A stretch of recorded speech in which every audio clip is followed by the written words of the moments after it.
É, Paz e graça a todos.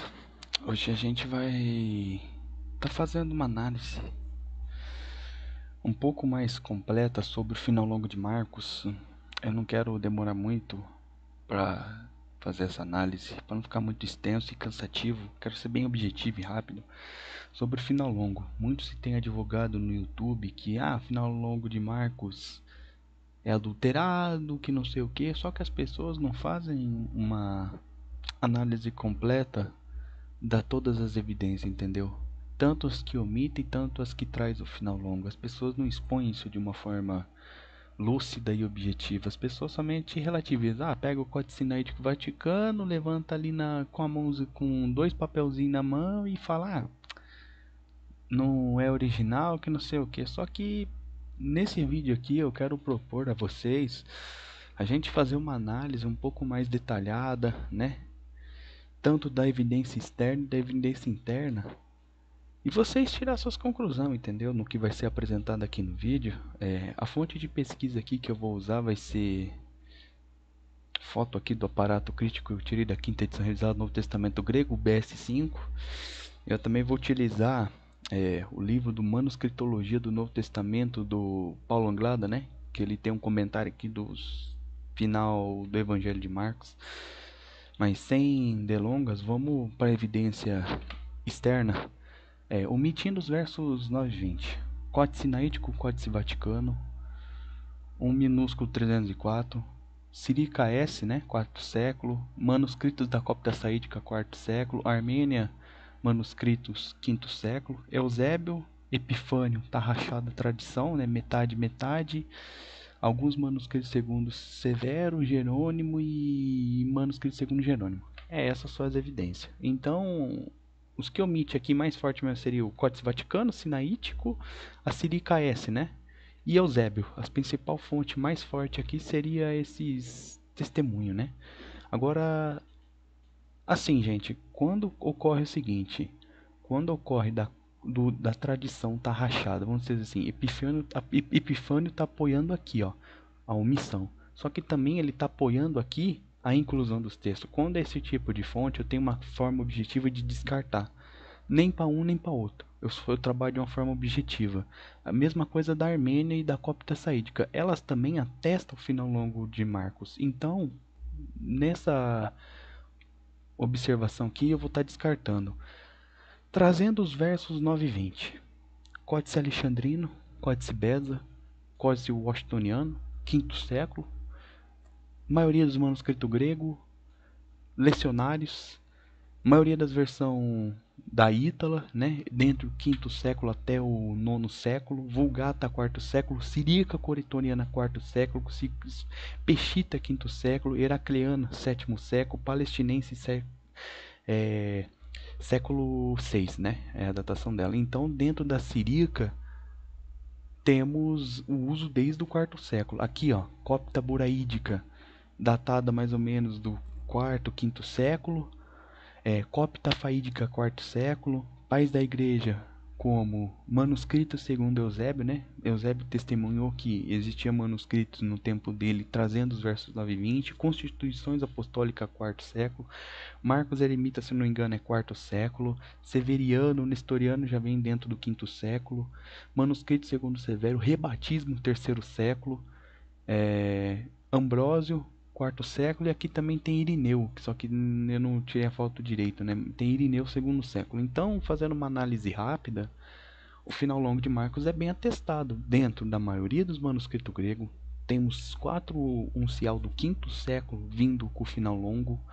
Temos a maioria das versões, a gente tem uma distribuição geográfica muito grande de versões antigas. A gente tem dentro da tradição latina desde o 4º século até o século 9, 10. Dentro da versão síria, somente a sinaítica omite, mas temos também a coretoriana do 4º século trazendo o final longo. 4º, 5º, 6º, 7º século dentro da tradição siríaca sendo usado. Dentro do Egito também temos testemunhos já dentro do 4º século do texto sendo usado, da cópita faídica, da boraídica. Podemos analisar aqui só dentro da evidência externa que o texto foi usado dentro do quarto século e temos testemunho antigo desde o segundo, terceiro século. Então temos uma distribuição geográfica bem grande do final longo de Marcos, né? Fechando o meu raciocínio aqui dentro da evidência externa, eu acredito que analisando aqui a evidência externa, ela é bem mais forte, né? Ela pesa muito mais no favor da inclusão dos versos do que da omissão, porque aqui está praticamente limitado a uma pouca região do Egito, praticamente. Não se tem muita testemunha saindo fora do Egito. Você tem uma outra coisinha ali, mas não é unanimidade, entendeu? Não é uma tradição. Tipo, eu tô pegando aqui a maioria das versões antigas das tradições do comentário patrístico. Então a gente tem bastante testemunho. Se você for contar por testemunho, a gente tem 1, 2, 3, 4 testemunhos dentro do quarto século omitindo. Daqui, trazendo os versos 9 e 20, temos 1, 2, 3.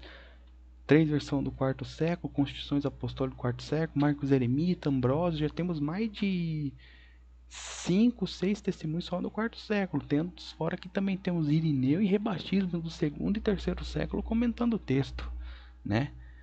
Então, fechando para mim, na minha visão, isso daqui ele é bem atestado dentro da evidência externa, né? Agora a gente vai partir para... Vou fazer um rápido comentário, para não ficar muito longo o vídeo, sobre a evidência interna.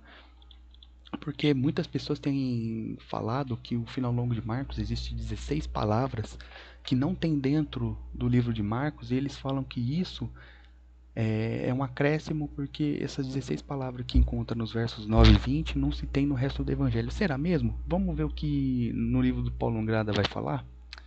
Tem uma coisa muito interessante aqui que a gente vai ler. Cadê? Ele tá aqui. Ele vem comentando aqui, é muito interessante, cara, isso daqui. Aqui, ó. Proponentes da omissão do final longo de Marcos argumenta que as evidências internas referentes à linguagem indicam que a passagem não é de autoria de Marcos. Metzger, por exemplo, afirma que o vocábulo e o estilo do verso não são marcanos, citando como exemplo 16 palavras. De um total de 16 palavras nesses versos que não são encontradas em nenhum outro lugar do livro. E aqui a conexão dos versos 9 e 20 com o verso 8 é difícil. Esses argumentos já foram refutados por vários especialistas, como John Burgon, Broaddus, Pickering, Farmer, Terry Robson recentemente. É difícil admitir, por exemplo, que o uso exclusivo de 16 palavras nos 12 versos em questão comprova a autoria ilegítima da passagem. Uma vez, preste bem atenção nisso, que 555 palavras são empregadas uma vez só nos 661 versículos não disputados do livro de Marcos. E o próprio assunto dos últimos 12 versos é diferente do restante do livro. Olha que interessante isso.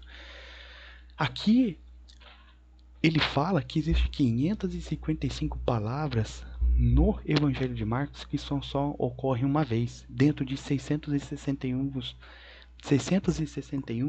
versículos do livro.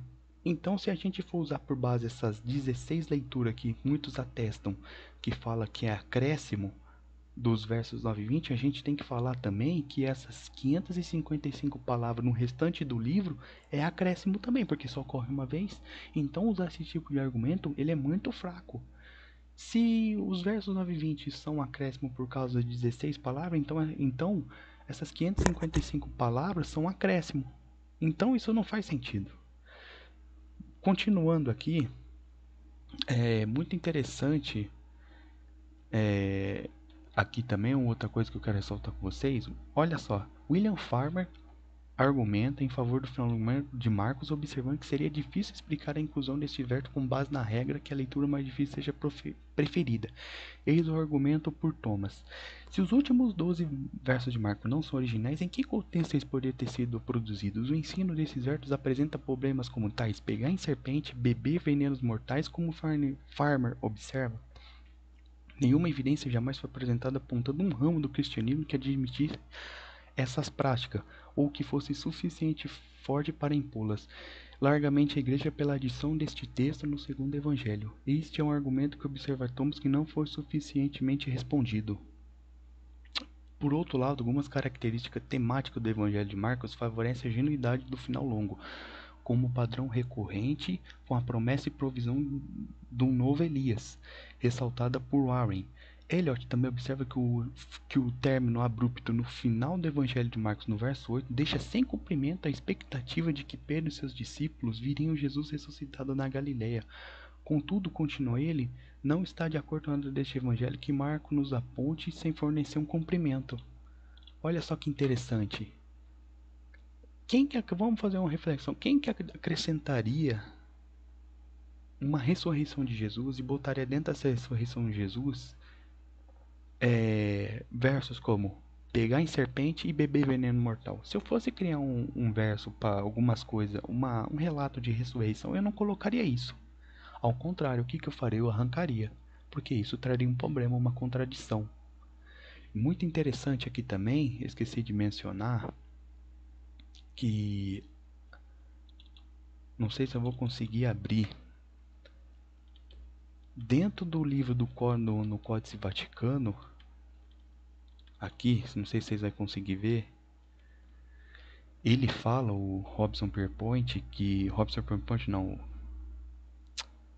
Paulo Anglada, que somente no final longo de Marcos, no final do Evangelho de Marcos, somente essa coluna aqui está vazia. No restante do livro não tem nenhum lugar que a coluna esteja vazia. Todas as colunas estão preenchidas. Então, o que me faz refletir é o seguinte: por que o escriba deixaria espaço vazio aqui?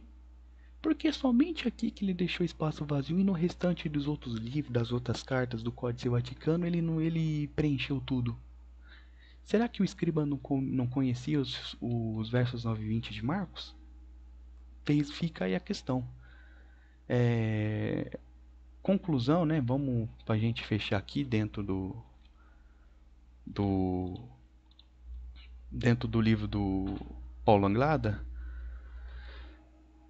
As evidências em favor da genuidade de Marcos 9:20 são muito fortes, não apenas em quantidade, mas também a variedade de documentos e tipos textuais, e a própria antiguidade do testemunho em favor deste final é impressionante, quanto às evidências externas favoráveis ao final abrupto do verso 8. São consideravelmente limitadas e complicadas, um pouco independentes. Esses fatos justificam a conclusão de Farmer, que não diz a respeito a evidências internas. Olha o que Farmer vem dizendo. Podemos dizer com certeza que com relação aos versos 9 míticos, os manuscritos desse verso estavam circulando no segundo século. Se havia também manuscritos terminando com as palavras "por que temiam", nesse período arcaico, não podemos saber. Pode ser conjecturado por alguma razão que tais manuscritos estavam circulando no Egito por volta do final do segundo século. Não há nada que suporte a conjectura que tais manuscritos circulando fora do Egito tão cedo. Então aqui ele comenta que os manuscritos ou versões, enfim, circulando fora do Egito dentro do final do segundo século, não tem evidência disso, entendeu? Que é somente, como eu falei no começo do vídeo, dentro da região egípcia. E dentro da região egípcia existe, né, evidências do verso sendo usado, dos versos 9 e 20 sendo usado ali, né? Então, também mais uma consideração, fica muito estranho você terminar, vamos abrir aqui, Marcos 16:8. Vamos abrir aqui, só fazer a gente terminar o final, vamos dizer que o texto original de Marcos terminasse aqui, nesse verso, e saindo delas apressadamente, fugindo do sepulcro, porque estavam possuídas de temor e assombro, e nada diziam porque temiam. Não fica meio estranho? Fica sem expectativa. Olha o que o verso 7 diz: mas ide dizer a seus discípulos e a Pedro, ele vai diante de vós para a Galileia, e ali vereis como ele vos disse. O anjo fala para as mulheres, avisar Pedro e os discípulos que Jesus ressuscitou, estaria esperando eles lá na Galileia. Não fica sem expectativa isso? Agora eu vou te perguntar, né? Muito na crítica textual tem sido argumentado que o final longo de Marcos se perdeu num período primitivo, dentro do primeiro, segundo século. Mas qual é a evidência que o verdadeiro suposto final longo de Marcos, o final verdadeiro do Evangelho de Marcos, tenha se perdido? Como que pode ter se perdido esse final de Marcos, sendo que não tem atestação nos manuscritos? Fica complicado, né?